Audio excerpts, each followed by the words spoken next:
नमस्कार दोस्तों, मैं हूं दिनेश के वोहरा। आप सबका स्वागत है एसटीएस न्यूज और न्यूज टाइम के इस मंच पर। राजनीति में बदलते परिवेश में अभी कुछ महीने पहले तक ये समझा जा रहा था कि 2024 इज ए डन डील, यानी कि उसके बारे में चर्चे होते थे, लेकिन सिर्फ इतना है कि विक्ट्री मार्जिन कितना रहेगा और मोदी जी के इस तूफान को इनविंसिबल समझा जा रहा था। लेकिन अ, थोड़ा फर्क तब पड़ा जब राहुल की यात्रा होती है, भारत जोड़ो यात्रा। उसके बाद खासतौर से कुछ और घटनाएं घटती हैं और लगातार राहुल गांधी का ग्राफ बढ़ता चला जाता है। वो कांग्रेस जो 19% के वोट पे थी, वो लेटेस्ट सर्वेज में 30% का वोट शेयर भी क्रॉस कर गई और भारतीय जनता पार्टी के चेहरे पर चिंता की रेखाएं स्पष्ट रूप से देखी जाने लगी। कल तक जिसको एक नॉन एंटिटी या फिर एक पप्पू या फिर एक कहा जाए कि एक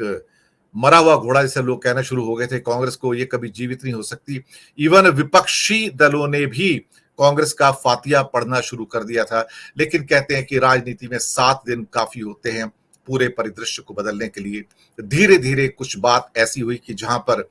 राहुल गांधी का ग्राफ चढ़ता चला गया और मोदी जी के जो खास तौर से जो उनके निर्णय हैं उसके ऊपर बहुत सारे प्रश्न चिन्ह उठने शुरू हो गए। वो व्यक्ति जो हमेशा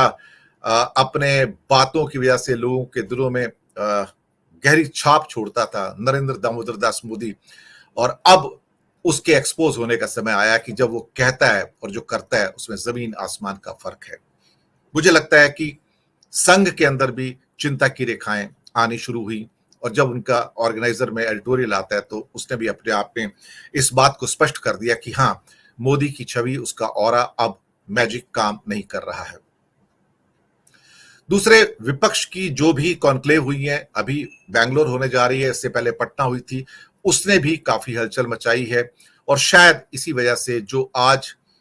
तोड़ फोड़ नजर आ रही है खासतौर से महाराष्ट्र के अंदर और फिर उसके बाद अब बिहार में कोशिश की जा रही है, ये उसी एक प्रक्रिया का हिस्सा है कि किस ढंग से विपक्षी एकता को तोड़ा जाए। कल एक बहुत महत्वपूर्ण स्टेटमेंट आता है देवेंद्र फडणवीस का कि मेरी मीटिंग हुई है रात लेट तक शिंदे के साथ। कहते हैं नहीं, हम तोड़ फोड़ नहीं करते, लेकिन फिर बाद में अपने ही 2 सेंटेंसों की बात कहते हैं देवेंद्र फडणवीस की, एमवीए हमारे लिए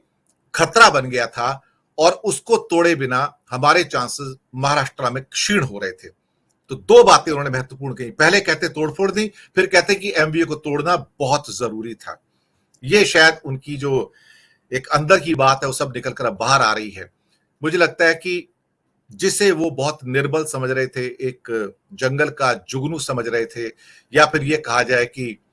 जहां पर डेविड और गोलैथ की स्टोरी वापस आती है कि निर्बल हैं ये क्या लड़ेंगे, आज वही उन्हें एक किस्म से पूरी की पूरी चुनौती देते हुए नजर आ रहे हैं। मैं समझता हूं कि 2024 का जो रण होगा, शायद वो हमारे जो एक विशेष मित्र हैं अनिल जैन जी, वो हमेशा कहते हैं कि ये रण बड़ा भीषण होगा। लेकिन अब आसार बन रहे हैं, अब सिर्फ अनिल जी नहीं, बहुत सारे और लोग उनके कहने के बाद स्वीकार करना शुरू हो गए हैं कि 2024 का रण वास्तव में ही भीषण होने जा रहा है और शायद 350 सीटों के आसपास 1-to-1 फाइट का ऑलमोस्ट डिसीजन फाइनलाइज होने जा रहा है। ये सीटें बढ़कर 400 भी हो सकती हैं और बैंगलोर के अंदर इसको फॉर्मलाइज किया जाएगा 17 और 18 की मीट के अंदर। फाइनल पिक्चर क्या निकलेगी अभी नहीं कह सकते, लेकिन हाँ, चीजें कंसोलिडेट होनी शुरू हो गई हैं। आईने के ऊपर से धूल छट रही है, ये पता लग रहा है कि अब कौन किसके साथ है। एमवीए जितना भी बचा है अब ये बचा रहेगा, अब इसमें कोई और तोड़फोड़ या कोई और अजीत पवार पैदा नहीं होगा। इसी विषय पर बात करने के लिए आज हमारे साथ 3 विशेष विद्वान मौजूद हैं। मैंने एक नाम तो ऑलरेडी लिया कि डॉक्टर अनिल जैन जी, बहुत बहुत सर स्वागत है आपका, जय हिंद आपको। अनिल सिन्हा जी वरिष्ठ पत्रकार हैं, सर आपका भी स्वागत है। और अमिताभ श्रीवास्तव जी वरिष्ठ पत्रकार, आपका बहुत बहुत स्वागत है। आज सबसे पहले अमिताभ जी मैं आपके पास ही आता हूं और आपसे टिप्पणी लूंगा कि 2024 is not a done deal. कुछ कुछ तो हो रहा है भारत की राजनीति में और आने वाले 10 महीने मुझे लगता है कि भारत की राजनीति के 75 सालों में सबसे रोचक, सबसे ज्यादा एक्साइटिंग होने जा रहे हैं। भले ही उसमें विभत्स फैक्टर या विभत्स रंग थोड़ा ज्यादा हो, लेकिन रोचक होने जा रहे हैं। आपकी टिप्पणी अमिताभ जी। ये बात, धन्यवाद दिनेश जी, बहुत बहुत धन्यवाद अपनी इस चर्चा में मुझे शामिल करने के लिए और मौका देने के लिए अपनी बात रखने का। देखिए, आपने जो बात कही, आपके प्रस्तावना में आपने कहा कि निर्बल वाली बात जो है वो विपक्ष के बारे में पहले कही जा रही थी, लेकिन अब शायद वो उतना निर्बल नहीं लग रहा है, क्योंकि विपक्ष ने, एक तो सबसे बड़ी बात है कि कर्नाटक का चुनाव जो कांग्रेस ने जीता, तो वहां से बहुत सारी चीजें बदलना शुरू हुई हैं परसेप्शन के टर्म्स में। इससे पहले हिमाचल का चुनाव भी जीता था, लेकिन कर्नाटक की जीत जो है वो एक बहुत बड़ा जिसको कहते हैं कि उत्साहवर्धक एक एक समाचार है, एक डेवलपमेंट है, जहां तक विपक्ष की राजनीति का प्रश्न है। तो उससे सबक ले करके या उसको आधार मान करके जो बहुत सारी विपक्ष की राजनीति है वो अब आगे बढ़ेगी। जाहिर है, जो आपने अभी बताया कि बेंगलोर में विपक्षी दल मिलेंगे और पटना के बाद जो उनकी बातचीत होगी, तो उसमें कहीं ना कहीं चीजें और जो है वो उनको कंसोलिडेट करने की तरफ आगे बढ़ा जाएगा। हालांकि इसी बीच में हमने देखा है कि महाराष्ट्र में जो महाविकास आघाड़ी जिसका आपने जिक्र किया, वो उसमें टूट हो गई और शरद पवार की पार्टी जो है उसका एक बड़ा हिस्सा जो है वो टूट करके बीजेपी और जो एकनाथ शिंदे का गठबंधन है उसकी तरफ चला गया है। और मेरे ख्याल में तो जो राहुल गांधी ने जिस तरीके से भारत जोड़ो यात्रा की शुरुआत करके एक माहौल बनाया था विपक्ष के पक्ष में, वो अपने आप में एक ऐसी स्ट्रेटेजी थी या उसको एक ऐसा कदम हम माने कि वहां से जो है चीजें विपक्ष के संदर्भ में और खासतौर से कांग्रेस के संदर्भ में बदलना शुरू हुई है। लोगों ने चीजों को गंभीरता से लेना शुरू किया। जहां तक विपक्ष का सवाल है, तो वो एक ऐसी चीज थी जो जिसने देश को कांग्रेस से जोड़ा। कांग्रेस के मिशन से या कांग्रेस की नीतियों से लोगों को साफ साफ सीधे तौर पर राहुल गांधी से मुलाकात के दौरान उनके बारे में ज्यादा समझने का मौका मिला। तो जिन राहुल गांधी को, जैसा कि आपने कहा कि जिन राहुल गांधी को पप्पू समझा जाता था, वे उनको जो है आज की तारीख में बहुत गंभीरता से लिया जा रहा है। और यही वजह है कि हम देख रहे हैं कि उनकी जो सदस्यता का मामला है वो उसको लेकर के जब अदालत का फैसला आया, कल हाईकोर्ट का फैसला आया, तो उसको लेकर के बहुत तीखी प्रतिक्रिया हुई है। सिर्फ मीडिया में नहीं, समाज के एक हिस्से में भी ये लग रहा है कि हाँ, कहीं ना कहीं अदालत का सहारा लेकर के, ये नहीं कहना चाहिए कि हाँ सरकार सीधे तौर पर करा रही, लेकिन कहीं ना कहीं जिस तरीके से ये फैसले आ रहे हैं और जिस तरीके से जुडिशरी का एक हिस्सा, मतलब निचली अदालत से लेकर के हाईकोर्ट तक अगर ये बात पहुंच जाती है और राहुल गांधी को न्याय नहीं मिल रहा है, ये कहा जाए कि वो जिस जिस केस में फंसे हुए हैं, यानी अपने आप में ये भी बहुत विलक्षण बात है कि जब से ये अवमानना का कानून लागू हुआ है, तब से पहली बार ऐसा हो रहा है कि 2 साल की सजा जो है उसमें राहुल गांधी फंसते हुए नजर आ रहे हैं। तो ये भी अपने आप में बहुत दिलचस्प चीजें हैं। लेकिन जनता जो है वो दिनेश जी बहुत सारी चीजें समझती है। मगर मैं एक बात जरूर कहूंगा, जैसे आज आज अगर हम देखें तो पश्चिम बंगाल में जो पंचायत चुनाव हो रहे हैं और उसमें जिस तरह की भयानक हिंसा हमको देखने को मिल रही है, मतलब 13-14 लोगों की हत्या की खबर अभी तक आ चुकी है और शायद हो सकता है आगे भी आंकड़ा बढ़े। तो कहीं ना कहीं हमें ये भी देखना पड़ेगा कि विपक्ष का जो खेमा है उसमें ये जो चीजें हैं,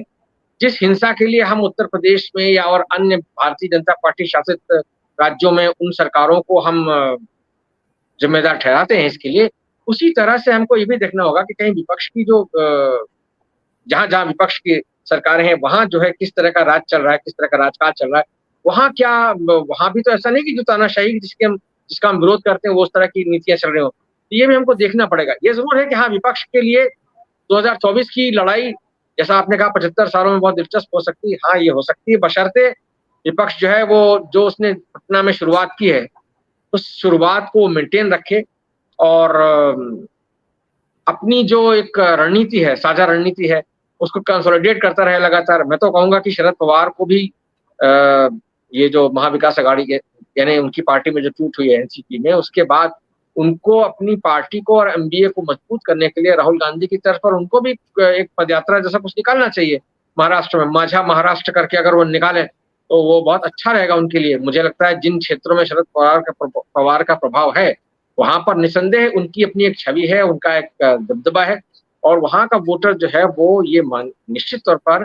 पवार की बातों को गंभीरता से लेगा। तो उसका कहीं ना कहीं असर दिखना चाहिए, क्योंकि देखिए अगर जिस टूट की बात कही जा रही थी महाराष्ट्र में एमबीए में जो आपने देवेंद्र फडणवीस का हवाला दिया, तो उसके आधार पर अगर हम देखें तो मुझे जहां तक याद पड़ता है, जिस दिन ये खबर आई कि शरद पवार की पार्टी में टूट हो गई है, उस दिन सारा मीडिया इतने उत्साह से, यानी सारा जो इलेक्ट्रॉनिक मीडिया है, वो इतने उत्साह से चर्चाएं कर रहा था कि बस अब तो विपक्ष गया। वो जो करण अर्जुन का एक डायलॉग था कि ठाकुर तो गयो, तो ये उन लोग को सबको लग रहा था कि अब विपक्ष गया, अब विपक्ष गया। और मतलब हाँ, वो और आप देखिए उसी दिन मुझे मुझे हैरानी है, क्योंकि हम सब लोग लगातार चर्चाओं में रहते हैं, खबरों में रहते हैं, तो उसी दिन ये सारी भविष्यवाणियां भी की जाने लगी कि देखिए साहब, अब तो जो है वो पटना में क्या होने वाला है, जेडीयू में भी टूट होने वाली है, देखिए अब क्या होगा वहां, और राजस्थान में क्या होगा, देखिए पायलट वर्सेस गहलोत फिर से आ गया, वगैरह वगैरह। तो जो सारी बातें हैं, ये मतलब तमाम तरह की चर्चाओं को उनका तोड़ यही है कि विपक्ष अपनी जो रणनीति है उसको और कंसोलिडेट करे लगातार, और अपनी जो उसकी जहां जहां पकड़ है उस जगह पर उसको लगातार मेहनत करनी पड़ेगी। बहुत देखिए, मोदी, एक बात तो कहनी पड़ेगी कि नरेंद्र मोदी जैसे अब आज भी उन्होंने बीकानेर और मतलब राजस्थान और तेलंगाना के ऊपर हमले किए, राजस्थान की सरकार और तेलंगाना की सरकार पर हमले किए। वो धनाधन दौरे कर रहे हैं, 5 दौरे राजस्थान के कर चुके हैं, जगह जगह घूम रहे हैं। तो वो जो चीज है, वो मेरा मेरा मानना है कि विपक्ष के जितने भी नेता हैं, वो जहां जहां भी सक्रिय हैं, जहां जहां उनकी इतनी एक मजबूत जमीन है या लगती है, वहां उनको कोई और कसर छोड़नी नहीं चाहिए। क्योंकि ये देखिए, ये बिल्कुल आप इसको डेविड वर्सेस गोलायत कहें या करो या मरो, जो गांधी जी का नारा था, ये गांधी जी की अगर उस शब्दावली को लिया जाए तो ये बिल्कुल 24 की लड़ाई से पहले का ये जो एक पेनल्टीमेट संघर्ष है सत्ता पक्ष और विपक्ष का, तो वो जो है वो उनके लिए करो या मरो का मामला है। और अगर यहाँ पर विपक्ष सफल रहता है, यानी अगर राजस्थान, तेलंगाना और छत्तीसगढ़ वगैरह में हम जो है दिखा पाते हैं कि हाँ भाई हम कुछ, मध्य प्रदेश में भी, तो हम तो फिर जो है निश्चित तौर पर आगे 2024 की लड़ाई में विपक्ष के लिए एक बहुत मजबूत जमीन तैयार होगी, और लोगों का जो एक मन जिसको हम बोलते हैं, वोटर का मन, वो भी बदलेगा और उसका लाभ निस्संदेह मिलेगा। अभी हम ये तो नहीं कह सकते दिनेश जी, आज की तारीख में कम से कम मैं नहीं कह सकता कि मोदी जो है वो 2024 का चुनाव हार जाएंगे, लेकिन इतना जरूर कह सकते हैं कि हाँ, वो जो तैयारी विपक्ष की चल रही है उससे कहीं ना कहीं बीजेपी के खेमे में खलबली है, और इसीलिए टूट फूट, तोड़ फोड़, इधर उधर की साजिशें, ये सब कुछ तमाशे ये अभी चलेंगे, इनकी इनकी अभी पुनरावृत्ति मिलेगा, इसके संस्करण देखने को मिलेंगे। तो उसका एक तरीका यही है कि विपक्ष जो है अपनी जो उसकी जो एक खेमेबंदी है उसको मजबूत करे, और जैसा मैंने कहा कि जो भी विपक्ष के नेता जिस भी इलाके में मजबूत हैं, उस इलाके में वो लगातार उसको उसकी और सीमेंटिंग करते रहे, ताकि उनको कहीं से किसी भी तरह से जो है वो कोई समस्या ना आए जब चुनाव हो। जी दिनेश जी।